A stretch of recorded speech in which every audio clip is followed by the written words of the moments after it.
meron ng mga paborito at mayroong ayaw. Okay, hindi natin maaalis yun.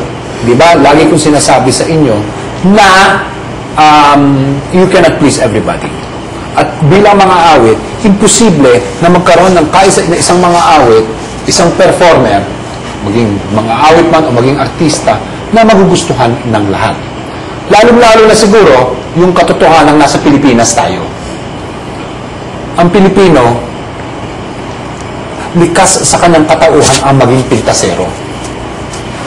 At parang kinagagalak natin na mamintas tayo. May iba't ibang uri din ng pamimintas, hindi ba?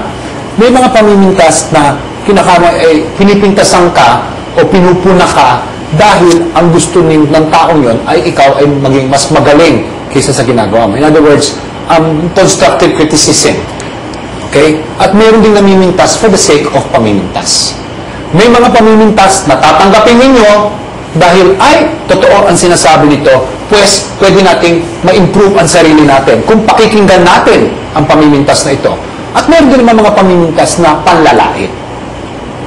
Dito at this point, alam ko mga bata kayo, sensitive pa kayo sa ganitong uri ng posisyon. Ako rin, sa edad kong ito, sensitive pa rin ako sa naririnig ko tungkol sa sinasabi sa akin.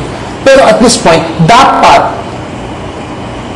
ma-learn na ninyong unti-unti ma-discriminate kung ano ang pagpupuna na nakakabuti at ang pamimintas na hindi. Okay? Yung pagpupuna na nakikita nyo na ang pundasyon ng kanyang kritisismo ay ayon sa ikabubuti mo at sa panlalait na sinasabi lang para ibagsak ka. Okay? Now, saan ang gagaling ang panlalait? Umpisahan natin muna sa negatibo. Alam mo dito sa ating bayan, lalo na sa ating bayan, sa buong mundo na rin, pero lalo natin namamarkahan sa ating bayan, na iba kuminsan yung pananampalataya ng mga tao sa kanilang mga iniidolo. Yung papaanong iba, yung kuminsan, may pinipili silang iniidolo na kahit na anong gawin pang kabalbalan at kawalangyaan yung kanilang iniidolo, pagtatanggol nila. Dahil yun ang idolo nila. At sino man na tumapat sa kanilang idolo, inilalagyan nila. Dahil sa kanilang paningin, oras na pinuna nila ang kanilang idolo, pagiging traitor yun. At oras na in-acknowledge nila na magaling din yung kalaban ng kanilang idolo, parang pagtatraidor din yun sa kanilang hinahangaan. This is called blind loyalty. And you cannot help it. You cannot help it. It's social dynamics yan. Social dynamics yan na lalong nagmamarka sa isang industriya na pinagkakakitaan ang pagtutunggali ng mga iniidolo.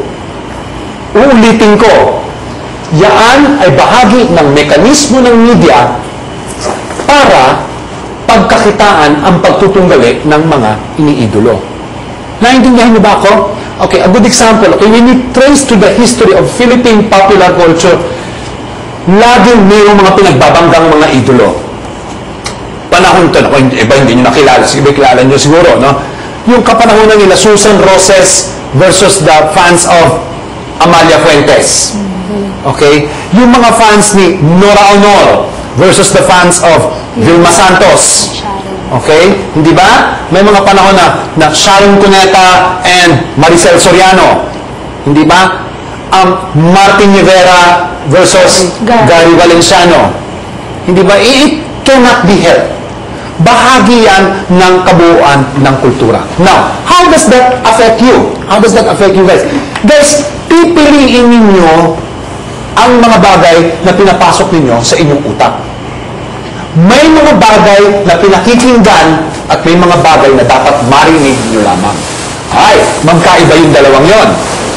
There are things that you should listen to and there are things that you should merely hear. Okay? You listen to criticism which is constructive. You merely hear yung mga bagay na panlalait lamang. Okay. Sa ngayon, sinasabi ko na sa inyo, oras na lumabas kayo, ihanda ninyo ang inyong sarili sa mga papuri at higit lahat sa mga pamimintas. Okay? Pipintasan kayo ng mga tao na hindi nyo kilala.